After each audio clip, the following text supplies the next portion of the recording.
안녕하세요.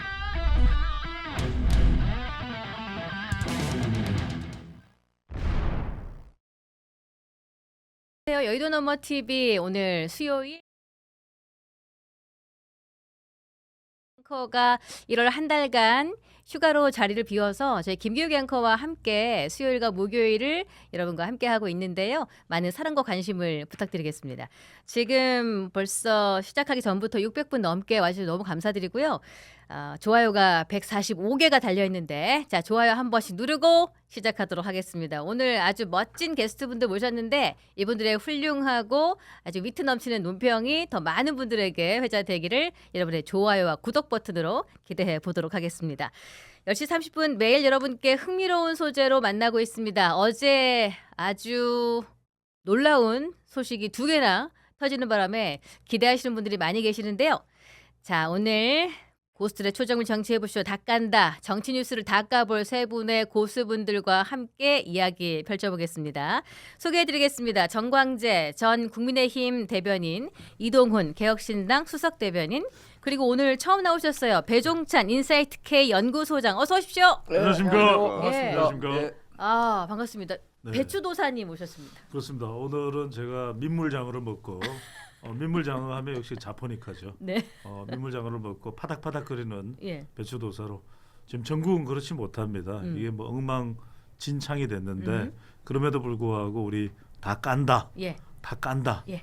까야죠. 그렇죠. 네. 그래서 오늘 또 제가 존경하는 두 분, 이동훈, 정광재, 네. 빛난다, 네. 정광재. 그래서 또 잘한다, 이동훈 예. 두 분과 함께 정말 제대로. 예. 그래서 오늘 한 6만 명 들어오면 좋겠어요. 그래서 그러네요. 이 시사 유튜브 예. 동접자 1위를 좀 하자. 예. 제발 털보 방송도 좀 뛰어넘자. 어. 이런 말씀을 꼭 드리고 싶습니다. 털보 방송을 뛰어넘자 아주 뼈때리는 말씀해 주셨는데요. 유쾌함과 상쾌함이 닭간다에 아주 많은 분들이 사랑해 주는 지점인데 이제 배추도사님, 우리 배 소장님이 오심으로써 통쾌함까지 그렇습니다. 같이 가미가 되는. 이제는 이제 날이겠습니다. 배추에서 이제 다 까서 상추가 되는 거죠. 상추가 상처가 되고. 배추에다가 이제 마늘 까가지고 이렇게 담가버리면 맛있는 김치가 될 수도 있는 거고. 그렇습니다. 이제 상처가 나면 우리 경영님께서 아카진기 발라주셔야죠. 네. 이제 아까진기 색깔이 색깔, 지금 뭐 아까진기 네. 색깔로 하나 입고 와봤습니다. 그렇습니다. 네. 진키진키 아까진기를 발라야 될 사람이 정치권에 굉장히 많아요. 아. 마음의 상처에도 아까진기가 도움이 되나요? 마음의 상처를 깊이 이렇게 가슴에 이렇게 빨간 약 바르면 좀 낫나요? 새벽 1시에 깊은 마음의 상처를 받으신 바로 그분이 계셨는데요. 그분과 같은 줄을 잡고 있었는데 썩은 동아줄이 돼버려서 지금 들어오시는 길에 급하게 네. 초코파이로 당 보충하시는데 좀 보충되셨습니까? 제가 당성이 부족했잖아요. 그래서 그 당 보충에 나섰고 저는 뭐 썩은 동아줄 그렇게 생각하지 않습니다. 저는 보수의 한 축은 어쨌든 한동훈 전 대표가 담당하고 있다고 생각하고 예. 그 여러 축들이 있다고 생각해요. 예. 근데 그것을 뭐 인위적으로 누가 지금의 권력을 갖고 있어서 자른다고 하더라도 그게 뭐 이렇게 잘려 나갈 수 있는 수준인가 이렇게 동의하지 않기 때문에 예. 그리고 제가 갖고 있는 그 정치 지향점 이런 것들은 어쨌든 우리 정당이 자꾸만 축소지향적으로 가면 안 된다. 우리가 싸워서 지더라도 예. 중도로 나가서 싸우자. 네. 자꾸만 우리가 원하는 곳에서만 싸우려고 하면은 한 발짝도 앞으로 나갈 수 없기 때문에 네.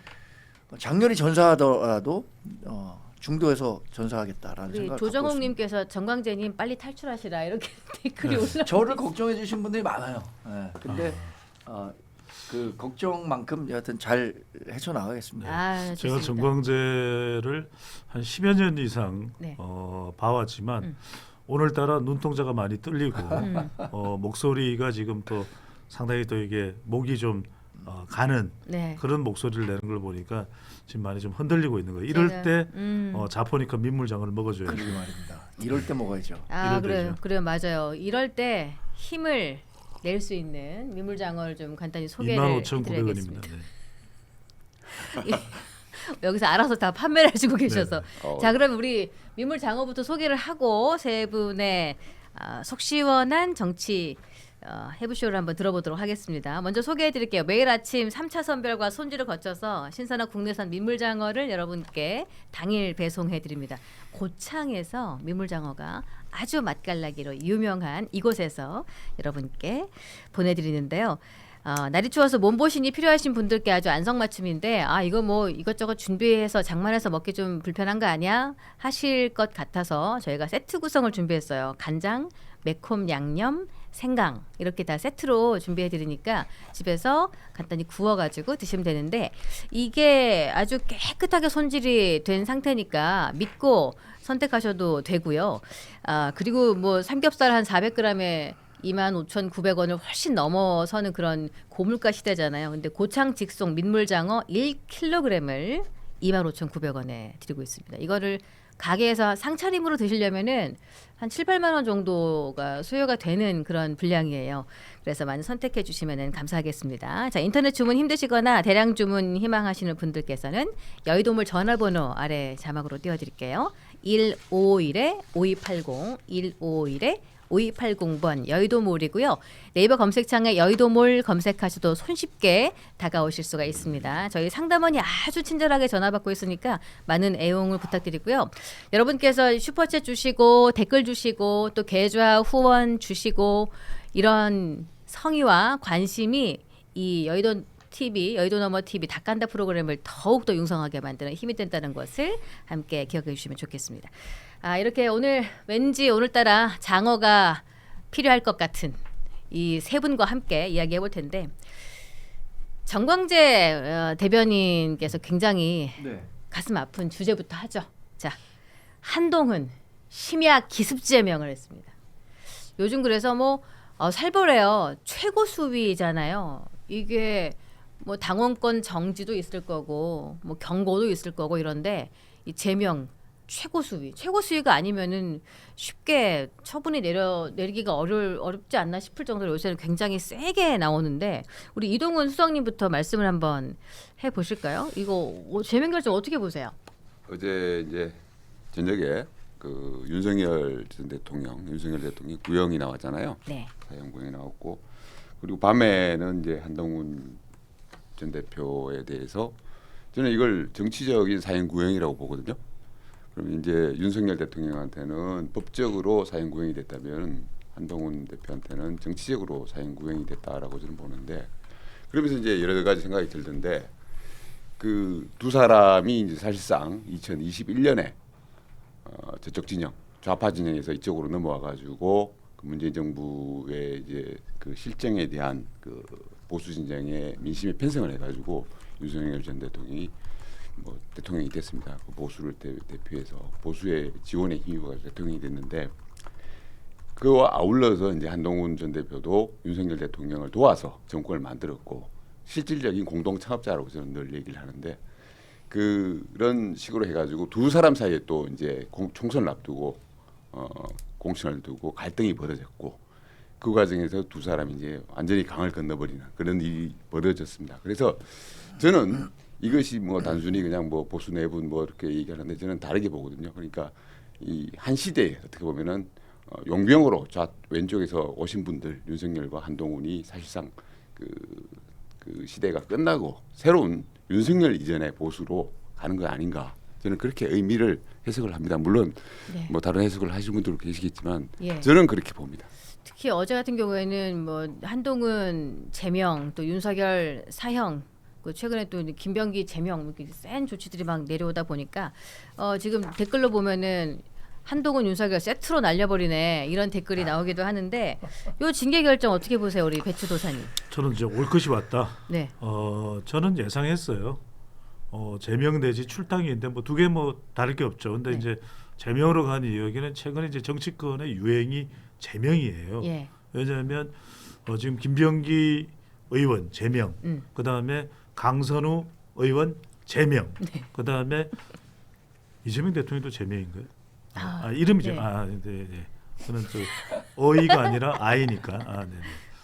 갑자기 또 압수수색 당하면 안 되니까. 그래서 지금 그런 상황이 벌어지고 있는 거죠.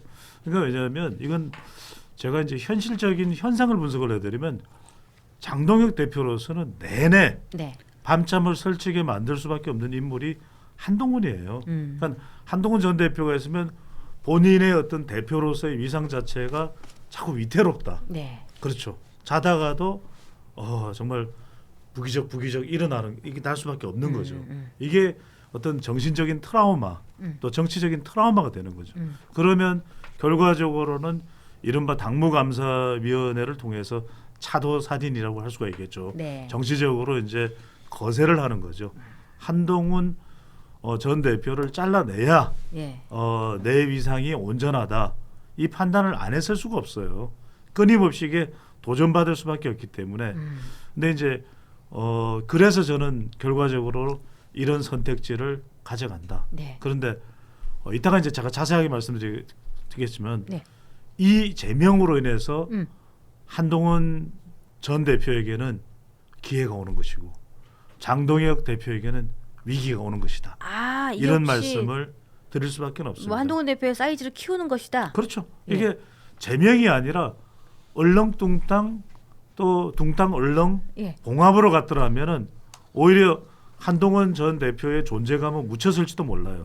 그리고 장동혁 대표는 그냥 어부지리 그다음에 또 어쩌고 저쩌고 이렇게 해서 자충우돌 우충자돌을 하면서 뭐 돌파할 판단을 했을지 모르겠는데 네. 저는 단적으로 제가 그동안 분석을 해왔던 데이터 그다음에 정치적인 이 안테나를 다 세워볼 때 이 결정으로 인해서 13일의 결정은 13일의 금요일은 아니고 13일의 화요일입니다. 이 13일의 결정으로 인해서 한동훈 전 대표는 기회, 장동혁 대표는 위기를 맞이하게 됐다. 아, 이게 사이즈를 키워주는 것이다라는 그런 분석이 있었어요. 근데 직접 거의 당사자에 준하는 입장에 참담하게 지금 다크서클이 아니, 무릎까지 내려와 계신 분이 계셨어요. 당사자에 준한다 뭐 이런 표현은 좀 가는데 어쨌든 벌써 저는 탈출하는 좀, 분위기입니까? 아니 그게 아니라 좀 두 아까 자꾸 분의 장동혁 아니, 얘기하더라고요.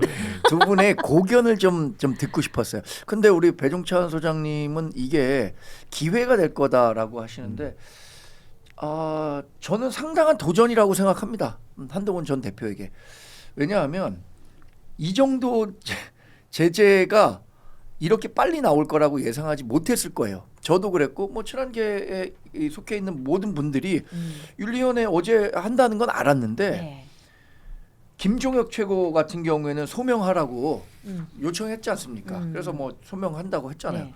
그 한동훈 전 대표에게도 소명 절차를 밟고 김병기 민주당 전 원내대표 제명할 때 어땠습니까? 5시간이나 가갖고 본인이 소명했어요. 예. 뭐 여러 얘기했습니다. 전 그런 절차가 있을 거라고 생각했거든요. 그 절차가 있으면 그걸 계기로 해서 윤리위원회도 당무감사위원회에 대해서 일정 부분 뭐 잘못한 부분을 꾸짖고 한동훈 전 대표에 대해서 이런 부분에 대해서 일정 부분 책임질 게 있으면 유감 표명해라. 이런 식으로 원만히 조정하는 게 저는 정치라고 생각했거든요. 우리 당내의 정치. 근데 그런 기회 하나 없이 그냥 그 제명 조치를 냈는데 이게 있더라고요. 소명을 안 들을 수도 있다라는 규정이 있대요. 우리 그 윤리위원회 구성에 뭐냐면 명백하고 뭐 그 3분의 2 이상의 윤리위원이 동의할 경우에 소명 절차 안 듣고도 징계 절차를 낼 수 있기 때문에 그래서 징계했다는 건데 전 절차적으로 좀 문제가 있다고 봅니다. 이 부분과 관련해서는 한동훈 전 대표가 아무리 뭐 야 그러니까 검사 티를 못 벗는다는 얘기 듣는 거야라는 그 평가를 받더라도 이건 좀 따져봐야 될 것 같아요. 기소 내용 자체가 완전히 그 본인이 다 책임지는 내용이 아님에도 불구하고 그러니까 한동훈이라는 이름을 쓴 글은 본인이 쓴 게 아니라고 누차 얘기해 왔거든요. 그리고 다른 사람이 쓴 글까지 한동훈 전 대표의 가족이 썼다는 글로 지금 당무감사위원회는 이 윤리위원회 제시한 거 아닙니까? 네. 그럼 그게 잘못된 걸 갖고 징계할 수는 없잖아요. 이거 너무 법적으로 들어가서 그렇지만 어떤 법을 위반했을 때는 법에 위반한 정도의 비례성에 그 준해서 비례성이 있어야 그 죄를 받는 사람도 인정할 수 있는데 이거는 뭐 좀 과한 비유일 수도 있지만 초코파이 하나 먹었는데 강도 살인 혐의로 기소한 거예요.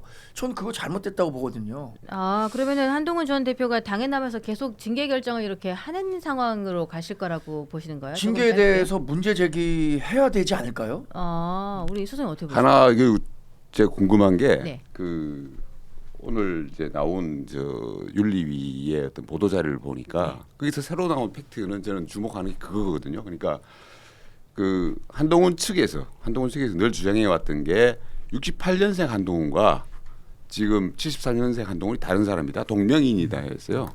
68년생 한동훈으로 돼 있지만 그게 지금의 그 저 한동훈 대표가 아니다라고 주장을 했는데 윤리 자료를 보면은 그게 사실상 같은 인물이다. 확인됐다라고 돼 있어요. 그러니까 그게 그 전화번호 뒷자리 그리고 그 강남 병구 지역 이런 것들을 봤을 때 같은 사람일 수밖에 없다. 그래서 그런 부분에 있어 가지고 한동훈 전 대표 측에서 늘 주장해왔던 논리가 깨지면서 한동훈 전 대표 측에서 거짓말을 해왔다라는 게 윤리 측의 어떤 핵심적인 주장이거든요. 네. 그러니까 단순히 가족들이 글을 써왔다 게시판에 글을 올렸다가 문제가 아니고 그걸 가지고 한동훈 전 대표 측에서 난 내가 쓴 게 아니야 동명이인이야라고 했는데 그게 아니더라. 그러면서 우리가 지금까지 나왔지만은 IP 2개를 가지고 5개의 아이디를 돌아가면서 뭔가 여론 조작을 시도했다라는 정황들 그게 사실상 확인이 됐다라는 게 윤리 주장의 어떻게 보면 핵심이거든요. 그래서 그 부분에 있어 가지고 정광재 대변인님께서 완전 뭐 절차상의 문제 물론 뭐 있을 수는 있겠죠. 그렇지만 그 내용에 있어 가지고 그 부분 네. 어떤 여론 조작을 실질적으로 시도를 했고 뭐 그게 한동훈 전 대표 본인이 아니더라도 가족들을 동원해서 했고 그리고 그것이 이후에 나왔음에도 밝혀졌음에도 불구하고 그 부분에 대해서 한동훈 전 대표가 거짓말을 했고 또 그 부분에서 하나 더 나오는 게 있는데 그 재작년이 되겠죠 벌써 예. 그 사태가 알려진 이후에 한 대표가 당 대표를 하고 있을 당시에 그 셧다운을 시켜놓고 그 한동훈 명의 그리고 한동훈 대표 부인 명의의 글들을 갖다 삭제를 하려고 했다라는 그 내용들이 있습니다. 팩트가 있는데 그런 부분들을 갖다가 얘기를 하면서 이거는 보통의 어떤 게시판에 글을 올린 문제가 아니고 이 여론 조작을 아주 좀 조직적으로 하려고 했다. 그리고 그 이후에 거짓말을 했다라는 부분을 문제 삼았기 때문에 그 부분에 있어가지고 한동훈 대표가 앞으로 어떻게 뭐 해명을 하겠지만은 하는가에 따라서 사실 한동훈 대표가 기회가 될 수도 있고 이거는 다시 그야말로 정치권을 떠나야 되는 그런 상황이 될 수도 있다라고 저는 봅니다. 저는 근데 어떻게 보냐면 이 사안이 당원 게시판요. 이 부분이 동명이인이다. 익명성이 보장돼야 된다. 가족 댓글이다. 합법성이다. 뭐 비판할 수 있으니까 표현의 자유가 있으니까 이거는 하나도 문제가 안 될 수 있는 것부터 제명까지 처분이 내려지는 상황까지 워낙 스펙트럼이 커요. 종잡을 수가 없는 거예요. 그런데 만약에 여러분들 한번 가정을 해보세요. 만약에 장동혁 대표가 한동훈 전 대표를 동지다. 우리는 공동 운명체다 생각했다면 이런 일이 벌어질까요? 안 벌어져요. 그렇죠. 그러니까 장동혁 대표는 이걸 합리성 차원에서 지금 지도부는 합리성 차원에서 당무감사위원회는 합리성 차원에서 윤리위원회는 합리성 차원에서 판단하는 게 아니에요. 이미 계획성 잘라내야 돼. 그다음에 의도성 확실하게 잘라내야 돼. 이미 정해진 거예요. 정해놓은 길을 가는 겁니다. 그러니까 이게 뭐냐면 이건 사람으로 이미 이제 이 길에 대한 방향이 정해진 거예요. 이윤 장고, 2호선의 등장. 당무감사위원회에서 일이 벌어지겠구나. 여상원이 아니라 2호선으로 당무감사위원장이니까 이제 여상원은 전윤리위원장입니다. 당무감사위원장이 일을 내겠구나. 그 다음에 윤리위원장은 지금껏 법조인이었는데 또 직전 이 윤리위원장이 여상원 권영세 전 비대위원장이 임명한 사람인데 이 사람은 무슨 혐의가 그렇게 크냐 이렇게 생각했다는 거죠. 이 사람 갈아치우고 윤민우 윤리위원장 딱 등장하죠. 또 이 제명 처분을 내려줄 수 있는 윤리위원 착착착착 구성이 되죠. 여기에 장해찬 여의도 연구원 부원장이 등장하면서 두 말을 합니다. 두 가지의 말을 합니다. 하나는 한동훈 전 대표와 통합하는 거 돼지국밥에 케첩을 뿌리는 거다. 그 다음에 한동훈 전 대표 나는 정치 생명을 걸겠다. 가발, 키높이, 어깨뽕 걸어라. 이건 결별 직전에 나올 수 있는 말이에요. 그다음에 마지막으로 고성국 씨가 입당을 했죠. 그건 뭐냐면 고성국 씨의 입당은 장동혁 체제를 지원 사격해주기 위한 거예요. 곧 큰 일이 벌어질 거다. 제명이다. 흔들리지 마라. 흔들려서는 안 된다. 이걸 딱 이야기를 하면서 고성국 이른바 이윤 장고가 들어왔다. 이건 뭐냐면 이걸 막 합리적으로 뭐 윤석열 전 대통령과 윤한 갈등이 어땠느니 뭐 장동혁 대표가 뭐 이전에는 사무총장을 할 때는 수석 최고위원을 할 때는 한동훈 전 대표의 최측근이었느니 뭐 이런 이야기를 할 필요가 없어요. 지금 현 시점에 2026년 1월 13일, 12일, 14일 오늘이죠. 그죠? 이 시점에 이미 이 상황은 그런 의중을 가지고 네. 의도를 가지고 가고 있다. 이렇게 봐야죠. 이게 단계 관련해 가지고 논란이 그러니까 징계까지 갔을 때 여론이 좀 악화될 것 같은데 이런 부분에 대해서는 뭐 객관적인 시선으로 좀 말씀해 주실 수 있으실까요? 그런 부분에 대해서 의식했다면 이런 결정 안 내렸겠죠. 제가 생각하기엔 아까 이동훈 대변인 말씀하신 것처럼 공감하는 바가 있습니다.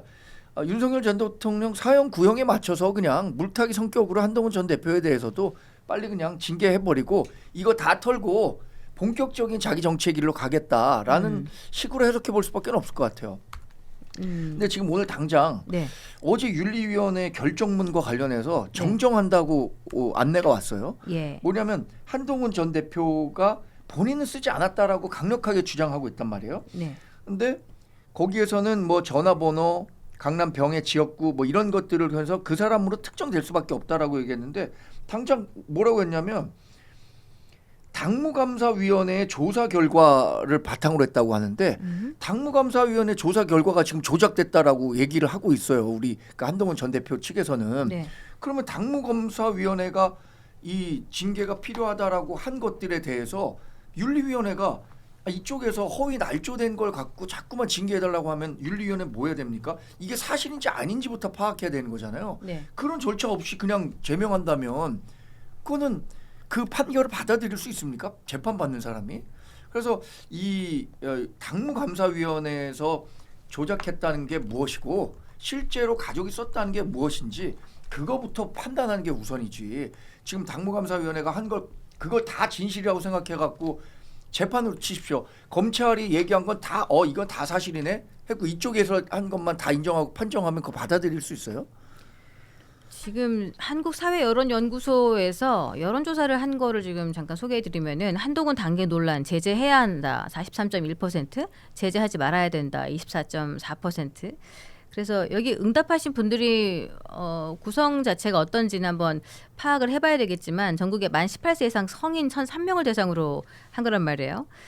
그래서 이 부분에 대해서 조금 한동훈의 징계가 이루어져야 된다는 그런 측면의 답변이 조금 있었던 상황인 것 같기는 한데 그런데 이 원로분들의 입장은 좀 많이 안타까운 상황이었고 어떻게까지 말씀하셨냐면 한동훈 전 대표를 징계하게 되면 당이 무너진다. 이게 오세훈 서울시장이 국힘 원로분들을 만났을 때 들었던 이야기예요. 그건 어떻게 보세요, 수석님? 자, 이게 이제 한동훈 대표의 이제 단계 문제가 사실상 일단락됐다라고 저는 봅니다. 이거는 뭐 절차적으로 문제를 삼으면서 가처분 뭐 신청도 할 수 있고 하겠지만 네. 제가 봤을 때는 사실상 이거는 끝난 사안입니다. 한동훈 전 대표한테 제명 결정이라는 거는 다시 그래서 제가 오늘 아침에 그 이준석 대표가 뭐 유튜브에 나가가지고 이제 자기가 한동훈 대표의 측근한테 이럴 때는 이렇게 하라라고 조언을 하는 메시지를 보냈다고 그러더라고요. 네. 그래서 재밌던데 뭐냐면은 고수라면 지금 한동훈 전 대표 자기가 한동훈 대표라면은 정치적으로 해결을 하려고 하겠다. 그래서 뭐냐 창당을 선언한다. 1번 창당을 선언한다. 2번 무소속 서울시장 입후보를 선언한다. 이 두 가지가 어떻게 보면 고수가 할 수 있는 일이다. 하수가 할 수 있는 일은 뭐냐? 하수는 가처분 신청하면서 법적인 절차를 따진다. 그래서 지금 보면은 이제 한동훈 전 대표 측에서 정광재 대변인 말씀하셨지만은 좀 하수의 길로 가려고 하는 거 아닌가라는 그런 걱정이 드는데, 근데 일단 이 문제를 정치적으로 해결하는 것이 가장 나은 해결책이 아닌가. 저도 그렇게 동의를 하거든요. 네.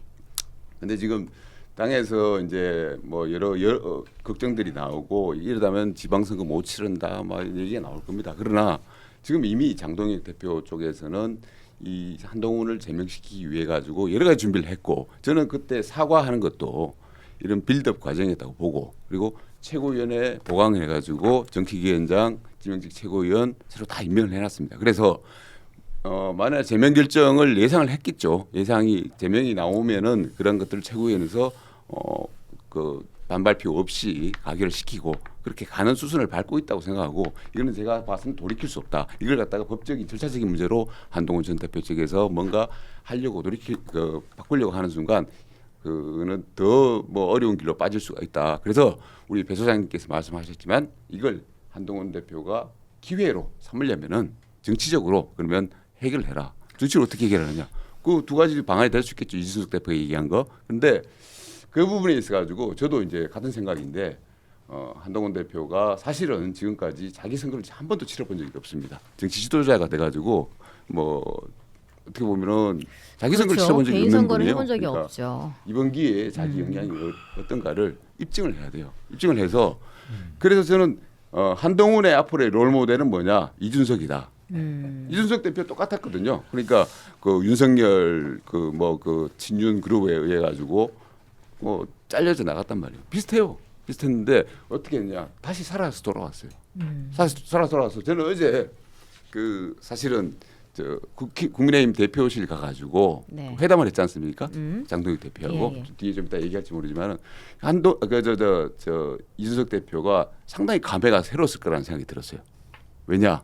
그 대표실이 자기가 그 대표로 직무를 있으면서 보던 일했던 곳이죠. 곳이거든요. 그렇죠. 그게 3년 만에 다시 돌아간 거예요. 맞아요. 그 장소로 돌아갔는데 가서. 본인이 그걸 의식했을지는 모르겠습니다만은 자기는 분명히 그 간단 신고를 거쳐가지고 그 동탄에서 그야말로 누가 된다고 아무도 예상 못했던 그런 상황에서 국회의원이 돼가지고 당을 만들어가지고 그 지금 10만 명 넘는 당원들을 확보한 기획신당을 가지고 지금 당당한 목소리를 내고 있지 않습니까? 그런 부분을 봤을 때 앞으로 한동훈 대표도 그러면은 롤 모델 정치적으로 살아남기 위해서는 이준석 대표의 어떤 롤 모델로 가서 직접 국민들한테 심판을 받아서 자기의 가치를 입증하는 길밖에 없다. 그렇게. 근데 저는 이제 조금 생각이 다른데. 네. 그러니까 이준석 대표도 가시밭길을 걸었죠.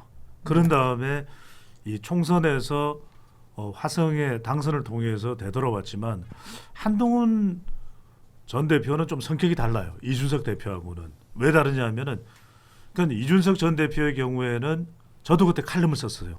왜냐하면 2022년에 대선 이후에 이른바 이준석 몰아내기가 됐죠. 준스톤 몰아내기. 네. 이거는 이제 이른바 윤핵 간의 한동훈 죽이기가 됐던 거예요. 네. 근데 지금 상황을 보면 그러면은 그런 동정 여론이 한동훈 전 대표 관련해서도 당에 잔뜩 쌓였느냐? 그렇지도 않아. 아까 우리 경연극께서 여론조사 결과를 소개를 해줬지만 그 여론조사 결과를 보면 한동훈 징계받아야 된다. 이게 높게 나왔죠. 그죠? 네. 왜 그럴까 생각해 보세요. 그건 뭐냐면 지금 국민의힘 지지층 내에도 한동훈 전 대표에 대해서 악감정을 가진 사람들이 꽤 돼요. 꽤 돼. 그러니까 이게 먹히면 안 될 사안인데 먹히고 있는 거예요. 그래서 이거는 그 여론조사 결과를 보면 그게 단계 이슈일까? 그렇지 않아요. 이건 뭐냐면 반한동훈. 지금 당 내에서도 이른바 반한동훈이 존재하고 있고 실질적으로 존재하고 있어요. 그다음에 그 여론조사를 보면 민주당 지지층들도 한동훈이 싫은 거야. 그러니까 그런 여론조사 결과를 보면 지금 한동훈 전 대표가 이번 지방선거에 어디 나가거나 국회의원 선거에 뭐 보궐선거 나가서 되기가 쉽지 않아. 그래서 저는 그렇게 본인의 역량 소비를 하면 안 된다고 봐요. 자산 소비를 하면 안 된다. 어떻게 해야 될까요, 그러면? 지금은 감정 싸움이에요. 감정 싸움이다. 저는 지금 이 시기는 한동훈 전 대표가 웃지 마십시오. 지금 한동훈 전 대표가 저는 민물장어를 먹어야 된다. 민물장어를 먹어야 된다. 왜 이 말씀을 드리냐? 지금 하루 이틀 사이에 또 3개월, 6개월 사이에 해결될 게 없어요. 해결이 안 돼. 그래서 저는 세 가지 방안을 한동훈 전 대표에게 제안합니다. 이제 한동훈 전 대표가 이 방송을 꼭 볼 것 같은데 물론 다른 사람들도 보겠죠. 저는 탑 전략을 써라. TOP 전략을 써야 정상으로 올라갈 수 있다. T는 뭐냐? 일단 좀 시간을 흘려보내야 돼요. 네. 그동안 한동훈 전 대표가 정말 쉴 새 없이 움직여 왔어. 사실상 그렇잖아요. 네. 본인 그렇잖아요. 윤석열 정부 들어서 법무부 장관도 했죠. 뭐 사사건건 대정부 질문 나가서 카톡을 몇 개나 했냐고요? 여러분 카톡 안 하십니까? 뭐 이러면서 정말 이런 또 응답도 했었어야 됐고, 근데 시간을 일단 흘려 보내야 돼. 지금 이거는 지금 단기간에 해결될 수가 없어요. 두 번째 O는 뭐냐면 시간을 타임을 흘려 보내보다 보면 O가 온다. opportunity. 기회는 오기 마련입니다. 정치는 한치 앞을 알 수 없어요. 지방선거에서 장동혁 대표가 어떤 운명을 맞을지, 이재명 대통령이 어떤 상황이 될지, 또 정청래가 뭐가 될지 몰라. 그때 이 기회를 딱 보면서 물이 들어왔을 때 그게 언제쯤 시기가 도래할 걸로 예측을 하시는 거예요? 그런 걸 다 가르쳐 주면은 언제가 될 줄 제가 알고 또 시간을 끌어. 고정이 되기 힘들잖아요. 이런 걸 좀 약간 살짝 흘려놔야지. 아, 그래요? 그러니까 이런 이야기를 듣기 위해서라도 여러분들은 저희가 이제 고정으로 나와야 돼요. 아, 마지막에 그게 딱 들어왔을 때, 예. 물 들어왔을 때 아. TOP잖아. P. 예. P가 뭐예요? 저는 T5는 제가 추측했는데 어. P는 P는 뭐냐? 좀 의견이 다를 수 있을 것 같아요. 이 P는 뭐냐면 우리말로 하면 이때야말로 정말 피를 흘려야 된다. 그리고 이제 저는 P는 뭐 프로페셔널 뭐 이런 것 정도 예상했는데 정광재 지금 배 소장님을 큰 걸- 뭘로 보고 큰 걸 기대해요. 이럴 때 정말 처절하게 기회가 들어왔을 때, 지금은 아니야. 응. 지금은 한동훈 전 대표가 나서면 저는 죽는다. 아. 지금 나서면. 예. 지금 왜냐면 활활활 불나방처럼 불섭으로 뛰어드는 거거든요. 네. 지금 뭐 지지하는 사람들이야 이른바 위더훈이에서는 저한테 욕을 퍼붓겠죠. 저 새끼 뭐야, 뚱땡이 새끼, 뭐 배추도사 멍뚱한 이야기 하냐는데 제가 거듭 말씀드립니다. 지금 뛰어들면요 네. 불로 뛰어드는 거예요. 오히려 이걸 장동혁 대표나 오히려 지금 반한동훈 쪽에서는 원할 수도 있어. 민주당에서도 빨리 뛰어들어라, 불타줄게 이렇게 생각. 이럴 때 뛰어들지 말고 오히려 역발상이죠. 예. 이럴 때 시간을 흘려보내면서 아파트 기회를 보자. 기회가 왔을 때 그래서 민물장을 먹어야 돼요. 민물장을 먹어야 그래서 됩니다. 성남 총각님이 자꾸니까. 한동훈 전 대표님이랑 같이 민물장어 드시라고 25,900원 주셨어요. 지금 슈퍼챗 들어왔어요? 저한테 보냈나요 혹시? 슈퍼챗 들어왔어요. 같이 먹어. 같이 갈까요? 딱 근데 25,900원. 저는 오늘 사실 두 분이 어떤 얘기를 하시는지 좀 많이 들어야겠다라고 예. 생각했어요. 첫 번째는 이준석 대표가 그런 정치적 조언을 했다. 전 뭐 수긍한 부분도 있는데 지금 만약에 서울시장 선거에 나가라라고 한다면 그 뭐 정치적으로 본인이 어떤 그걸 레버리지를 이용해 갖고 국민의힘과 그러니까 나 징계하지 마 이런 식으로 하라는 건지 아니면 서울시장 나가서 당선돼서 돌아오라는 건지 모르겠는데 정치적 존재감을 보여주라는 거죠. 근데 얼마나 득표를 할 수 있는지. 저는 정말 걱정하는 게 이거거든요. 한동훈 전 대표가 이미 보수 일각에서 아까 뭐 단계가 그 징계할 문제도 아니지만 징계를 해야 한다라고 응답하는 사람이 여론조사에 많이 나온다라고 얘기했었잖아요. 그 가운데는 대부분 반탄 세력일 겁니다. 탄핵에 반대하는 분들이 그런 생각 갖고 있을 거예요. 한동훈 대표는 여튼 탄핵에 찬성하고 계엄에 해제했다라는 그 원죄를 갖고 있다. 보수 진영에서 그런 생각을 갖고 있는 분들이 결국에는 이런 답을 낼 거라고 생각하는데 그런 분들과 만약에 한 번 더 탈당을 해갖고 정치적으로 뭐 분당을 하든 무소속으로 해서 서울시장 선거에서도 국민의힘 후보가 탈락하는 그런 결과를 냈을 때 과연 보수 진영에 다시 돌아올 수 있는 다리가 있겠느냐 그런 측면에서 저는 걱정이 되기 때문에 타임을 가져야 된다. 전 그 100% 공감합니다. 예. 시간이 필요해요. 지금은 감정의 영역이겠지 이성의 영역이 아니거든요. 그런데 그 하책이라고 얘기한 것에 대해서는 그런 부담감이 있다고 생각해요. 왜냐면 역시 검찰 출신이니까 또 법 잘 안다고 그거 절차적인 문제며 뭐 해서 가처분 소송 내는 거 이렇게 또 본인의 그 확장력이 줄어들 수 있는 네. 그런 거에서 그거는 좀 고민해 볼 필요는 있다고 생각합니다. 지금 말씀하신 거. 근데 첫 번째 서울시장 선거라든가 뭐 정치력이라는 건 저는 뭐 당내 의원들과의 지금 당장 대안과 미래가 11시 40분에 이렇게 가면 안 된다라는 기자회견을 하고 지도부에도 이거 제명해서는 안 된다라는 의견을 제시한다 젠달한다는 거 아닙니까? 네. 그런 식의 정치력을 해결할 수 있는 건 괜찮은데 이걸 뭐 탈당이든 뭐 출마든 독자 출마든 해갖고 하는 것은 앞으로의 그 정치적 자산을 다 소모해 버릴 수 있어서 전 그건 동의하기 어렵다. 저는 정강재 전 대변인의 말씀에 전적으로 공감합니다. 지금은 법이 아니라 밥이에요. 왜냐하면 지금 법을 들이대면은 뻔한 시나리오야. 지금 한동훈 전 대표는 또 법을 들이대면서 뭐 가처분 신청하겠지 생각하잖아요. 네. 그게 이준석은 해도 돼. 이준석 대표는 그게 뻔한 시나리오는 아닐 수 있어요.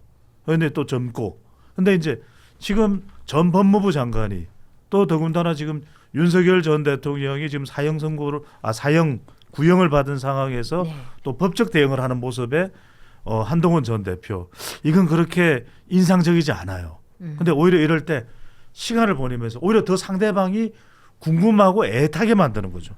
아, 무슨 생각을 하고 있는 건가? 한동훈은 아무것도 안 하고 있는데 속이 탈 텐데. 그런데 그래서 저는 이건 법이 아니다. 오히려 밥이다. 이때 오히려 체력을 비축하면서 상대방으로 하여금 더 애타게 만든 거죠. 무슨 생각이지? 왜 저러고 있지? 네. 아무것도 안 하네? 이게 무서운 거죠. 아. 저는 이게 무서운 거죠. 아니 그렇잖아요. 우리 경영학도 알잖아요. 집에서 엄마랑 딸이랑 또는 부부간에 분명히 소리를 지를 텐데 아무 말도 안 해. 네. 이럴 때가 더 무섭잖아요. 아. 그럼 혼자서 지금 가만히 있어라. 비빔밥을 먹고 있어. 오히려 체력을 비축하고 있어요. 그럼 맛집 탐방해야 되는 거예요? 저는 이게 무서운 거죠. 짧게만 잡으시면은 예. 이 정치인에게 그 자기의 어떤 정치의 역량을 보여줄 수 있는 공간이란 게 자주 오지는 않아요. 그래서 지금 정치인 내년 올해 벌써 6월이죠. 6월에 이제 선거 공간이 열리는데 이 공간을 한동훈 대표가 밥을 먹으면서 시간을 허비했다. 뭐 그러면은 장동혁 대표 체제가 선거 폭망해가지고 비리 체제가 열릴 것이다. 그때 들어가면 된다.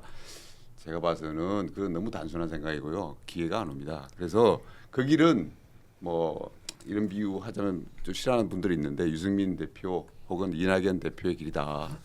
그래서 그 길보다는 제가 네. 봤을 때는 이준석 대표가 조언했던 정치에 정말 뛰어들어서 무소속 서울시장 후보로 나가서 자기 존재감을 보여주든지 아니면 보궐선거 어려운 데 가서 자기가 승부를 걸어보든지 자기 존재감을 좋습니다. 키우고 이 공간에서 그걸 활용을 해야지. 그렇지 않고 진짜 밥 먹으면서 시간 보내면은 시간의 그 힘이라는 게 엄청나거든요. 그 정치 역량 지금까지 쌓아놓은 것조차도 다 날아갈 수 있다라고 저는 생각을 합니다. 그러니까 기회를 기다려야 된다. 틈을 봐야 된다. 시간을 조금 벌어야 된다는 입장과 또 지금 증명을 해야 된다는 그런 말씀 두 가지 말씀이 좀 공존하고 있습니다. 지금 슈퍼챗 주신 분 중에 4530님이 정광재 대변인 친한그룹에서 호감형인데 아쉽다고 $5 후원 주셨습니다. 앞으로 계속 정치하실 분이라서 4달러 아니고 5달러인가요? 네, 5달러입니다. 5달러.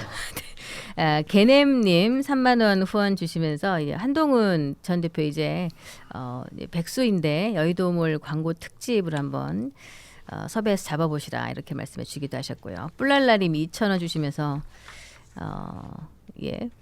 이 친한계에 대해서 좀 비판을 해주셨습니다. 좀 걸러서 말씀드릴게요. 디렉터 오님도 15,000원 주시면서 유튜브 응원한다고 이동훈 대변인 화이팅 하시면서 또 15,000원 더 주셨습니다. 너무 감사드리고요. 윤회 복심 한동훈 화이팅 또 15,000원 주시면서 디렉터 오님 여러 차례 걸쳐서 주고 계십니다. 그래요.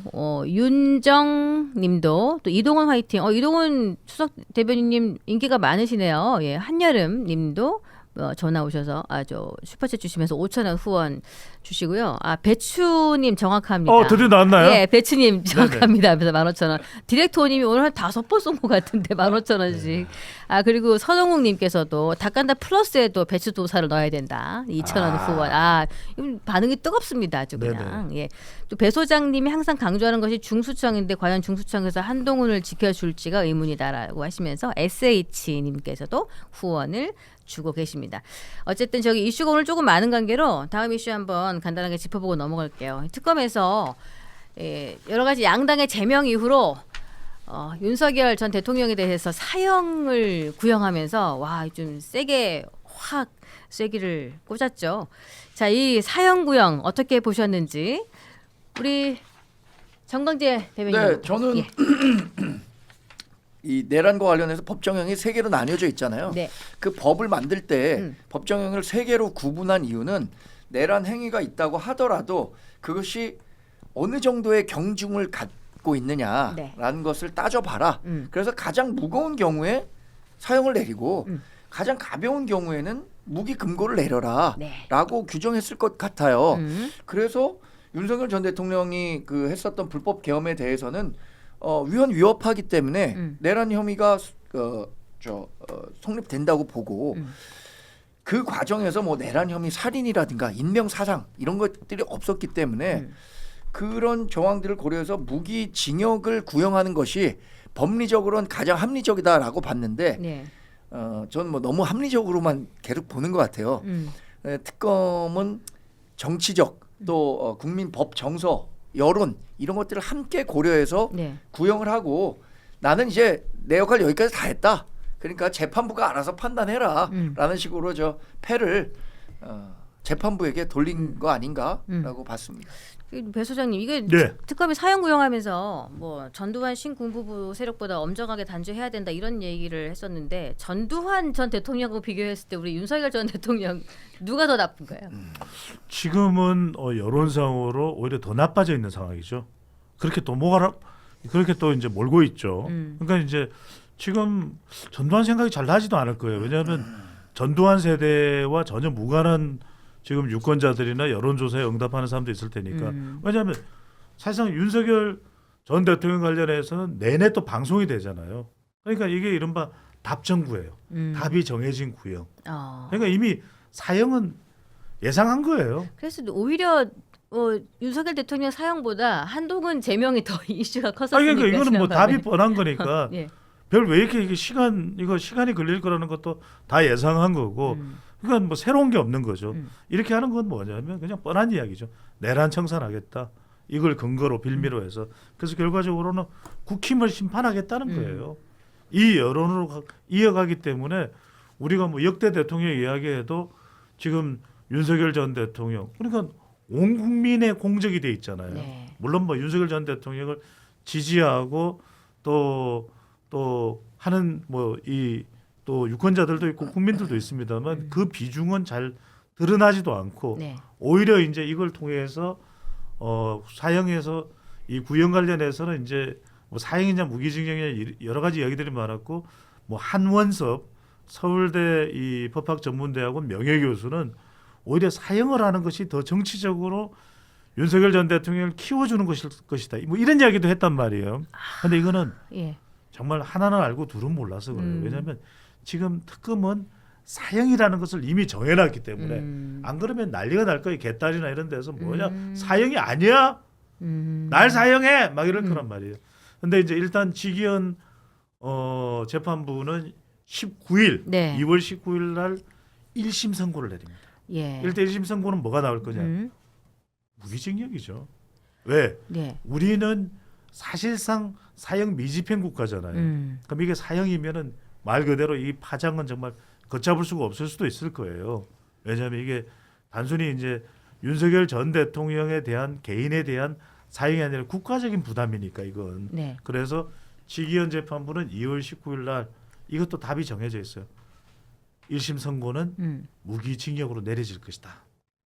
수석님 그러면은 이게 사형 구형했다가 무기징역으로 좀 그래도 감형되는 거잖아요. 그러면 사회적 감형은 아니죠. 갈등이 이제 조금- 선고가 안 됐으니까 음. 이게 구형을 한 거고 이제 재판부에서 선택지가 이제 사형이냐 무기징역이냐 있는데 저도 뭐 무기징역인데 이게 감경을 할 수가 있거든요. 네. 그래서 거기서 이제 뭐 20년형 뭐 이런 식으로 물론 갈 수는 있는데 네.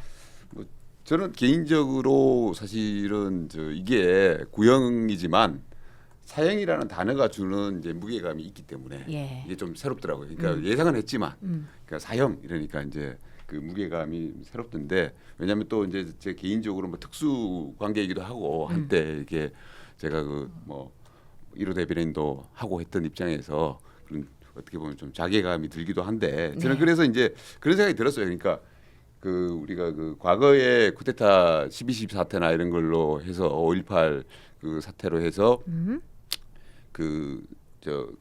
전두환 뭐 노태우 세력한테 이제 뭐 사형 구형이 되고 사형 선고가 됐지만 네. 그때와 좀 차이가 나는 게 그 당시에 말하자면 전 대통령들은 자기들의 어떤 논리를 가지고 변호를 하려고 했는데 네. 윤석열 대통령은 논리에다가 좀 책임 떠넘기기를 하는 모습을 좀 보였어요. 부하들과 뭐 국무위원들한테까지. 네. 그래서 그 과정들이 좀 재판 과정이 생중계가 되면서 굉장한 좀 자괴감을 느꼈고 그런 느낀 분들이 많았을 거라고 저는 생각이 됩니다.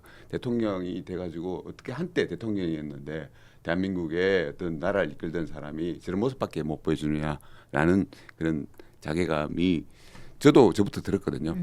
그런 부분을 일단 말씀을 좀 드리고요. 네.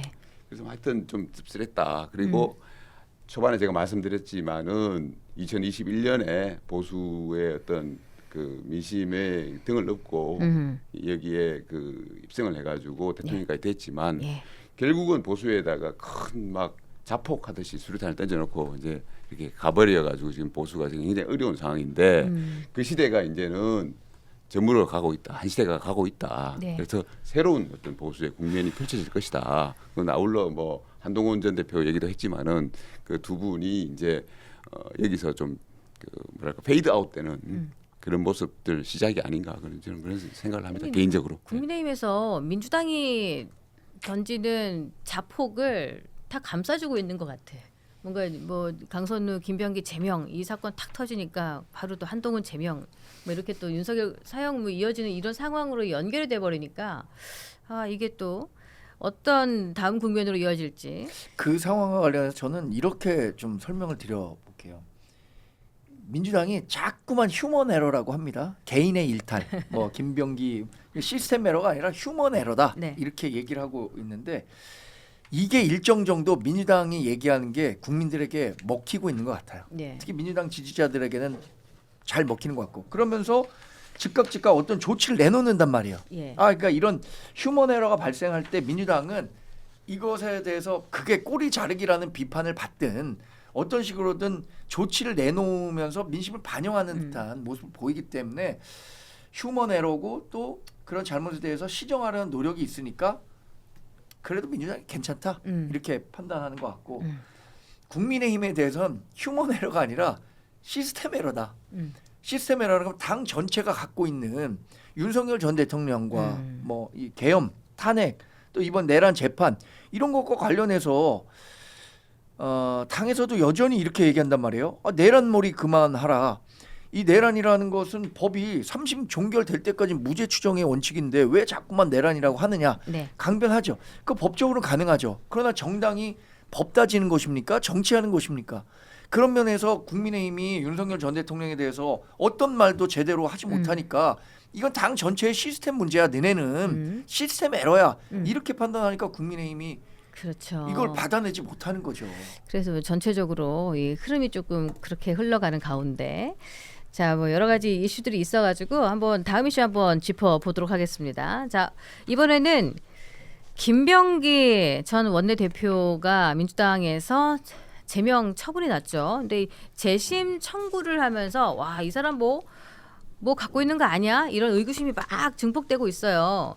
뭐 진실을 밝힐 시간을 달라고 했던 이 사람, 이 김병기 의원 뭐 좀 갖고 있는 게 있는 걸까요? 그렇게 이 의심을 할 수밖에 없는 거죠. 이른바 지금 상황을 보면은 병기 억울이에요. 병기 억울 병기. 예. 그러니까 그 동안에는 진짜 이 호위 병기로 명성을 날렸잖아요. 그동안 상남자로. 비밀 병기였는데. 그러니까요. 예. 비밀 병기. 그러니까 비밀도 아니었죠. 그게 뭐 드러내놓고 이제 병기였고 심지어는 그 비세는 뭐 대단했죠. 그렇죠. 그래서 윤리위원장으로 있으면서 당의 여당의 원내대표가 국회 윤리위원장을 이제 겸직합니다. 그러니까 김용범 정책실장 나르는 새도 떨어뜨린다는 그 김용범 정책실장에 나와서 이게 운영위원회 뭔가 좀 소란이 일어나니까 정책실장 막 그랬던 사람이에요. 그 호통할 때 그 권위 의식이 굉장히 느껴졌어요. 그러니까 지금은 끽소리도 못해요. 심지어는 대선 한 달 앞두고 조희대 대법원장이 유죄 네. 취지 파기 한송을 내니까 가만 안 두겠다. 그러니까 이른바 이재명 대통령이 눈에 넣어도 안 아픈 사람이 네. 김병기야. 예. 근데 이제는 더 이상 원내대표가 병기가 아니라 병도가 됐잖아요. 근데 이제 중요한 거는 지금 이 상황에서 자기보다도 오히려 더 규모가 적은 논란의 규모가 적은 강선우는 탈당에다가 지금 재병 처분까지 받고 있잖아요. 네. 근데 지금 완전히 그냥 대기업 규모의 이 논란과 의혹에 휩싸인 이 김병기 의원은 네. 아니 뭐냐 나 억울하다. 왜 이렇게 잔인하십니까? 왜 시간을 안 주시는 거예요? 한 달을 좀 주세요. 이럴 정도거든. 네. 그러니까 이제 사람들이 어떻게 생각하냐면 그동안에 삼선 의원을 하면서 국정원 출신이잖아요. 그러니까 오죽했으면 박지원 의원이 그러니까 지금 화면에 나오네요. 지금 재심을 청구하겠습니다. 아 잔인한 이유가 뭡니까? 그래서 저는 이게 잔인한 이유를 이어 가지고 김병기 의원이 좋아하는 노래가 이 가수가 소찬인가? 노래 부르려 그러지. 전 어디 다른 유튜브에서 한번 했어요 한 소절. 잔인한. 그냥 정광재랑 저랑 같은 거야. 맞아. 그래서 우리가 뭐 못 벗어나요 이 틀에서. 그러니까 우리 이동훈 선배가 쯧쯧쯧 하는 거죠. 근데 이제 중요한 거는 그러니까 지금 우리를 이 자식들 이렇게 해야 되나 아니 방송을. 우리가 이런 게 몽롱한 상태고 지금 제정신을 못 차린 이유가 몽롱한 상태. 민물장어를 못 먹어서 그래요. 잡으니까 손질 민물장어. 아, 네. 25,900원입니다. 이걸 와이프 하나 안 사주네. 아, 예.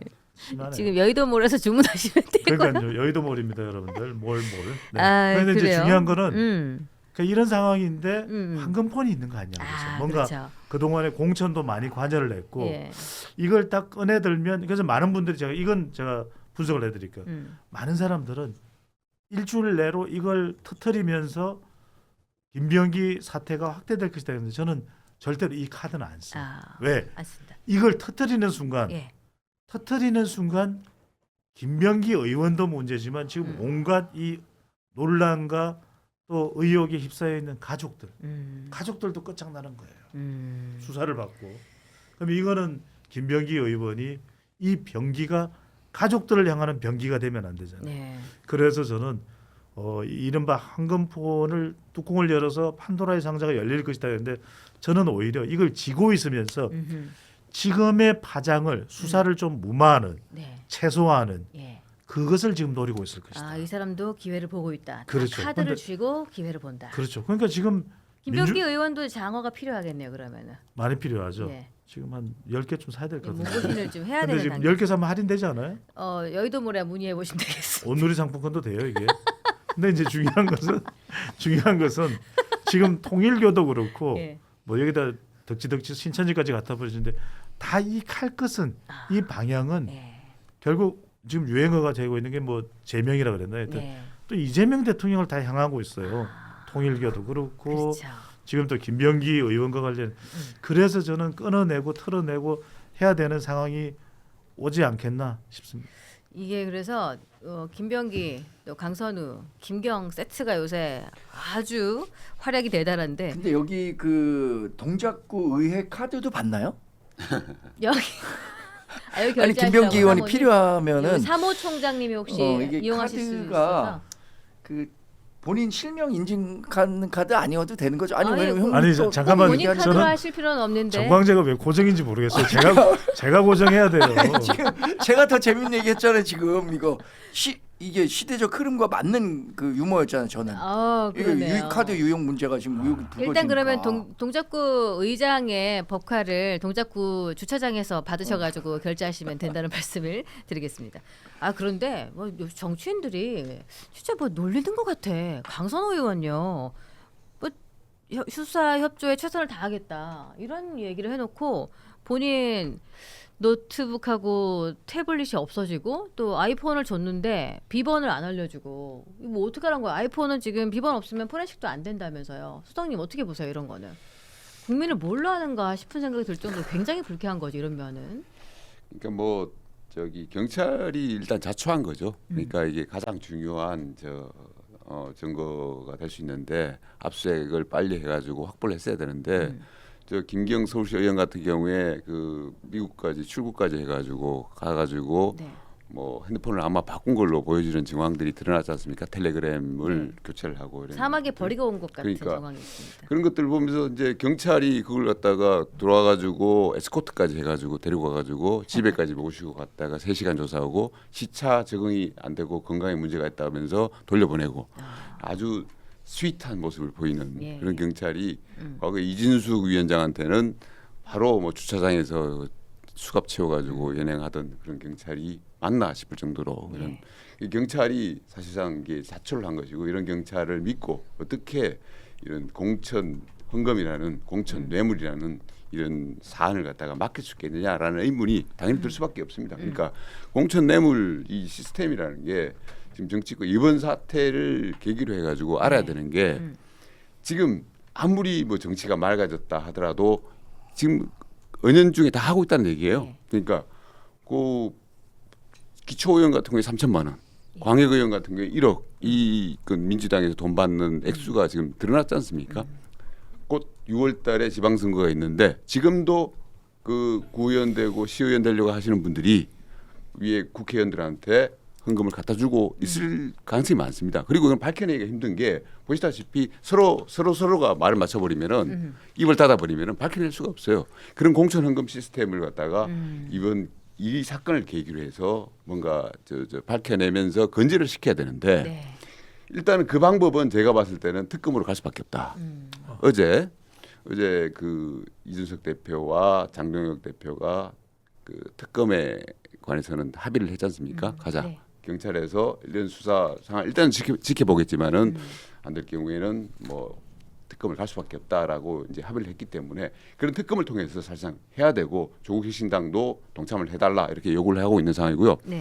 그리고 특검만으로 이제 밝히는 것만으로 끝나는 것이 아니고 정치 개혁으로 저는 이어져야 된다고 생각합니다. 그러니까 이게 왜 이렇게 가능하냐면은 민주당이 그야말로 독식하는 구조. 그냥 여기는 꽂으면은 당선이 되는 지역구가 있기 때문에 헌금이 되는 거거든요. 만약 그런 그 보장이 없다 그러면 누가 그 헌금을 하겠습니까? 미리 네. 돈을 주겠습니까? 그러니까 여기는 넣으면은 무조건 된다라는 독식 구조가 갖춰져 있기 때문에 이거는 국민의힘도 마찬가지입니다. 국민의힘도 영남 지역에서는 지금 넣으면 당선이 되기 때문에 그 헌금이 오갈 수밖에 없습니다. 그런 그러네요. 것들을 갖다가 어떻게 하면은 중대 선거구제를 늘리고 결선 투표제를 도입하고 이런 식으로 해서 꽂으면 당 이름만 가지고 당선이 되는 것이 아니고 그야말로 능력 있는 사람들을 유권자들이 선택할 네. 수 있는 그런 선거 구조를 만드는 게 이번 사태를 계기로 해가지고 우리가 얻을 수 있는 교훈이 아닌가 이렇게 생각합니다. 그러니까, 짧게 제가 한 말씀만 드리면은 네. 진짜 빨리 하고 이제 우리 정광재 네, 30분. 또 민물장 먹어야 되니까 네. 저는 이게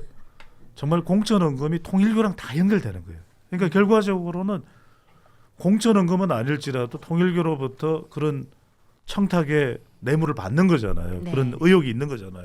그래서 저는 이걸 지금 이준석 개혁신당 대표가 잘 꺼내 들었다. 그래서 장동혁 대표뿐만 아니라 저는 조국혁신당의 이 조국 대표도 일어나야 된다. 근데 지금 저는 이걸 특검으로 관철시키려면 특검해야 돼요. 특검해야 되는데 삭발을 해야 됩니다.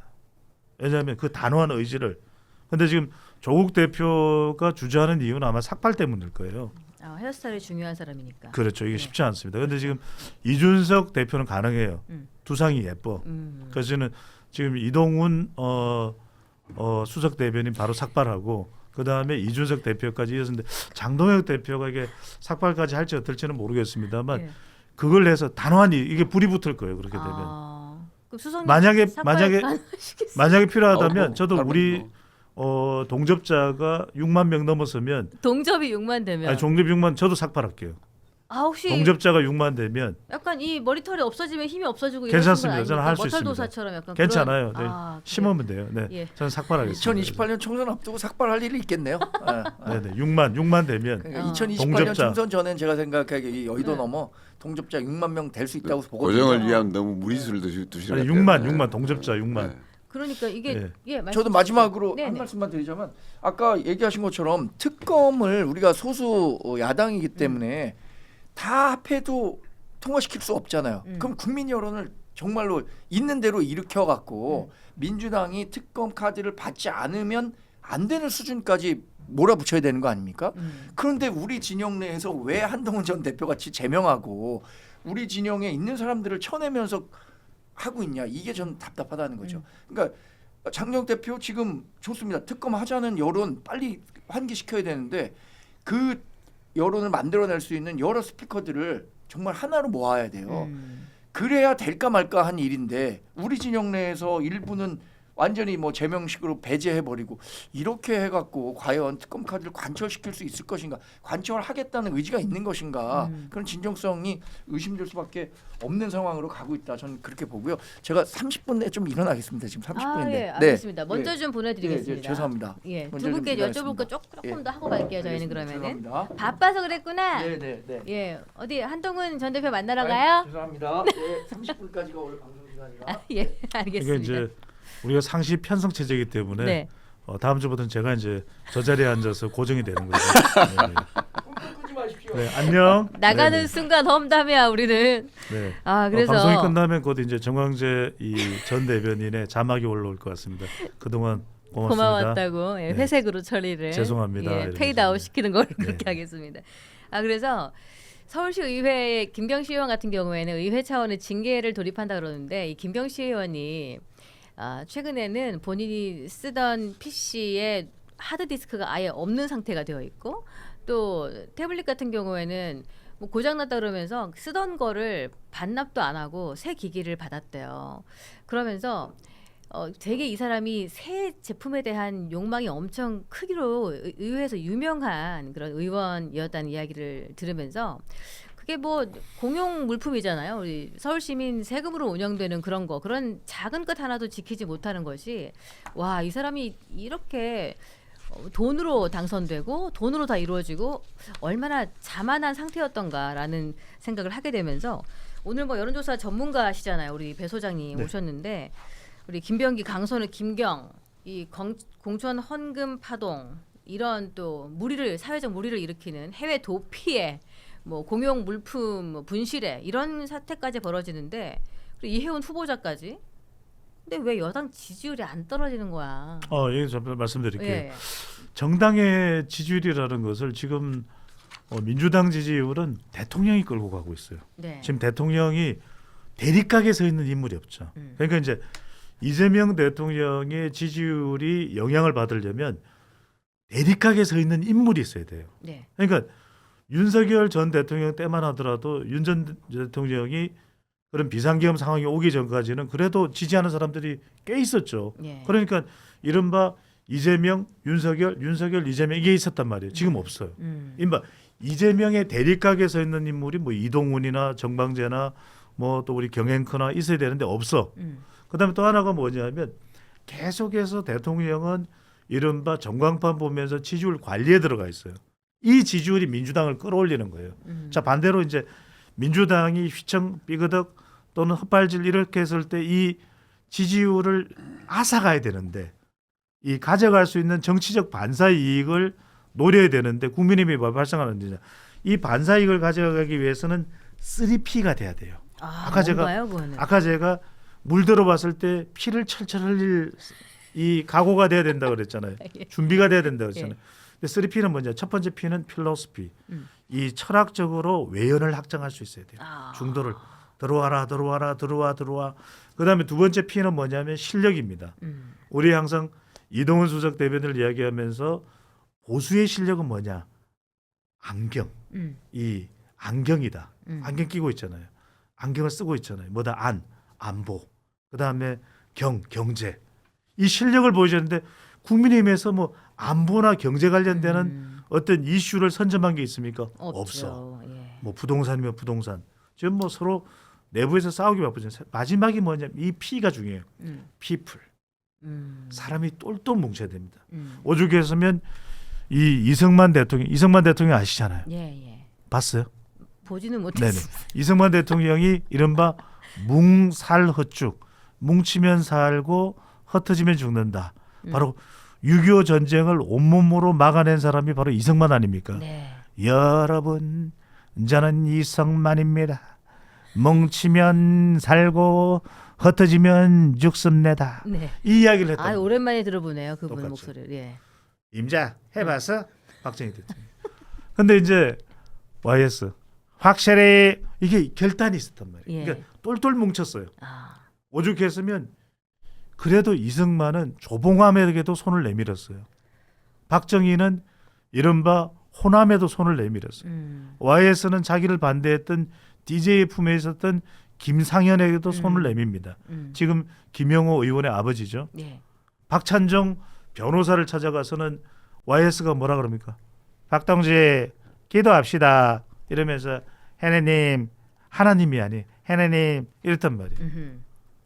지금 그런 모습이 그런 대적할 만한 사람이 없다. 국민의힘에서 있느냐? 똘똘 뭉쳐야 되거든. 예. 우리 지금 완전 뭉쳐졌잖아요. 근데 장동혁은 본인이 그게 되고 싶은 거 아니에요. 본인이 그 자리에 오르려고 지금 한동훈을 쳐낸 거 아니에요. 어제. 그러려면은 완전 장악을 해야죠. 아. 완전 장악을 하고 민심을 가져와야 돼요. 그러니까 오히려 그 결정을 잘했다라는 평가를 받을 수 있어요. 그러니까 YS가 박철원을 끊어낼 때 마 산에 가자 하면서 그때 이른바 허주나 김윤환이나 네. 이 TK 사람들마저 YS 쪽으로 결집을 해줍니다. 그런데 지금 과연 PK와 TK가 오롯이 장동혁 쪽으로 결집을 할까? 뭐 고성국도 있고 장해찬도 있고 윤민호도 있고 이른바 아까 이윤 장고라는 이야기를 들었잖아요. 그 사람 외에 누가 있을까? 이게 중요하다는 거죠. 저는 이제 지지율 얘기를 하셨으니까 네. 저는 뭐 한마디로 이게 기저효과를 톡톡히 봤다.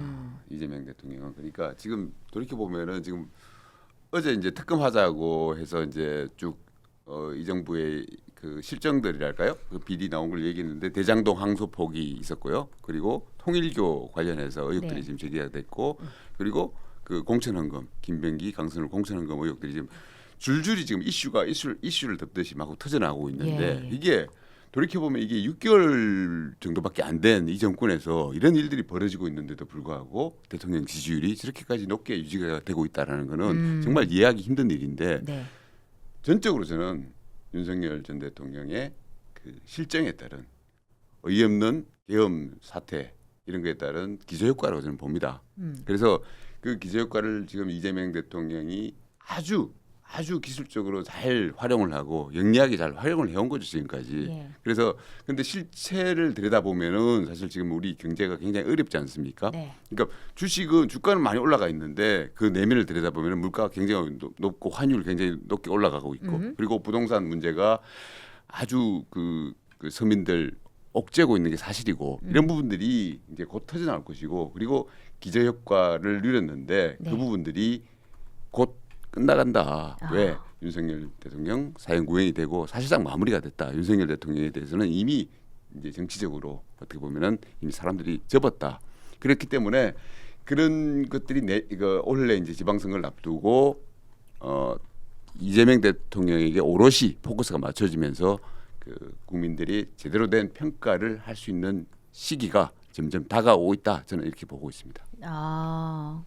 참 이재명 대통령이 복덩이에요. 왜 그러냐면은 야당일 때는 여당 복이 그렇게 있더니 그래서 대통령까지 되더니 여당 되니까 야당 복이 또 이렇게 있네요. 야 완전 복덩어리야. 어떡해. 그러니까 이제 어느 순간 또 이게 복이 많아요 그 사람이. 복이 이제 재앙이 되니까요. 봅시다. 돌아올 수 있다. 네. 예, 아니 근데 알겠습니다. 지금 우리는 저기 민물장어를 밀어야지 복을 밀 때가 아니죠. 오늘은 복은 네, 아니고 복도 좋은데 예, 네. 장어를 먹어서 맞습니다. 맞아, 복국보다는 이 추위에 장어입니다. 장어를 드시면서 몸을 좀 보강하시면 좋겠습니다. 저 옆에 이렇게 표시가 나가죠? 저희 여기 민물 장어가 꽝꽝 얼려서 정말 싱싱하게 이렇게 배송이 됩니다. 샘플로 하나 갖다 놨는데 굉장히 선이 굵죠? 선이 굵어요. 25,900원 1kg입니다. 이게 삼겹살 한 400g 정도 가격보다도 가격이 저렴해요. 아주 깨끗하게 3차 선별하고 아주 깨끗하게 세척해서 여러분께 배송을 해드리는데 편안하게 드시라고 저희가 양념장까지 맛있는 양념장 소스까지 매콤 소스까지 그리고 같이 드시는데 좀 느끼함을 싹 감싸줄 생강까지 세트로 포장을 해서 보내드립니다. 자, 152에 5280번으로 주문 전화하셔도 되고요. 저희 네이버 검색창에 여의도몰 검색하시면은 여러분께 아주 좋은 상품을 많이 진열해 놓고 있는 여의도 몰을 보실 수가 있습니다. 여의도 몰에서 구매해 주시면은 같은 상품이라도 더 품질 좋다는 거 저희가 증명을 하고 매번 저희 MD가 굉장히 심혈을 기울여서 고르고 있고요. 그리고 또 방송 만드는데 아주 도움이 됩니다. 많은 사랑과 관심을 부탁드리겠습니다. 자, 오늘 처음 나와 보셨는데 어떠셨어요? 아, 저기 여의도에 살면 좀 할인이 되나요? 여의도 몰이니까요. 네, 아까는 뭐 법카 얘기를 누가 또 하시더니 그러니까요. 예, 여의도 몰에 친절한 상담원과 한번 대화 아니, 조금 해보시면 할인인데요. 우리 되겠습니다. 이동훈 수석 대변인이 좀 네. 한 4kg 정도 사주시지 배 않을까. 소장님 여의도 사세요? 아니, 그 중요한 건 아니고. 정광재 대변인 이름 걸고 하나 드셔도 될 것 같아요. 그거 됩니까? 예, 그렇게 한번 외상으로 좋네요. 한번 해보시면 될 것 예, 같아요. 예. 없는 사람 그냥 팔아먹는 뭐 거. 출연료 안 들어오는 건 아니죠? 그런 방향으로 좀 흘러갈 수도 있을 것 알겠습니다. 같아요. 예. 필요하신가 봐요. 굉장히 좀 장어가. 먹어줘야죠, 민물 장어를. 좋습니다. 네. 우리 이동훈 수석님 오늘 방송 어떠셨어요? 오늘 처음 이렇게 방송하셨는데 우리 채널에서. 역시 배종찬 소장님 그 듣던 대로 방송을 완전 씹어 먹네요. 그러니까 아유, 네. 장어만 먹는 잘 드시는 게 아니고 네. 뭐든지 방송을 씹어 드시는 것 같은데 네. 앞으로 자주 좀 이 닭간다 프로에서 봤으면 좋겠습니다. 예, 좋습니다. 두 분 모두 아주 정치적 해안이 아주 분명하고 소신이 있는 분들이시죠. 오늘 너무나 좋은 논평 감사드리고요. 함께해 주신 모든 분들 고맙습니다. 지금 나가시기 전에 좋아요 한 번씩 안 누르신 분들 눌러주시고 2번 누르시면 안 돼요. 취소가 됩니다. 구독하지 않으신 분도 구독 버튼 부탁드리겠습니다. 예, 고맙습니다. 또 뵙겠습니다. 고맙습니다. 감사합니다.